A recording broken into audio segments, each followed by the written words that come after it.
ಗಂಗಣಪತಯೇ ನಮಃ. ಶ್ರೀ ಗುರುಭ್ಯೋ ನಮಃ. ಹರಿ ಓಂ. ನಮಸ್ಕಾರ.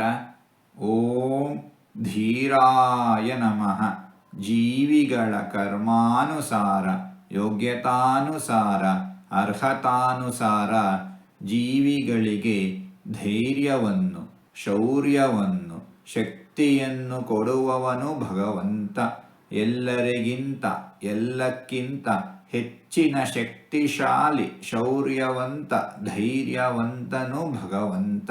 ಇಂತಹ ಭಗವಂತನನ್ನು ಧೀರಾಯ ನಮಃ ಎಂಬುದಾಗಿ ವಿದ್ವಾಂಸರು ವರ್ಣಿಸುತ್ತಾ ಇದ್ದಾರೆ.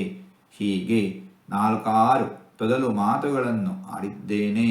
ಇದರಲ್ಲಿ ಏನಾದರೂ ತಪ್ಪುಗಳು ಇದ್ದರೆ ಆ ತಪ್ಪುಗಳನ್ನು ಬಿಟ್ಟು ಒಳ್ಳೆಯದು ಅಂತ ಏನಾದರೂ ಇದ್ದರೆ ಆ ಒಳ್ಳೆಯದನ್ನು ಮಾತ್ರ ಸ್ವೀಕರಿಸಬೇಕು ಅಂತ ಹೇಳಿ ಪ್ರಾರ್ಥನೆ.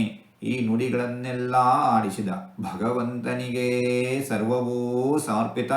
ಸರ್ವಂ ಶ್ರೀಕೃಷ್ಣಾರ್ಪಣಮಸ್ತು.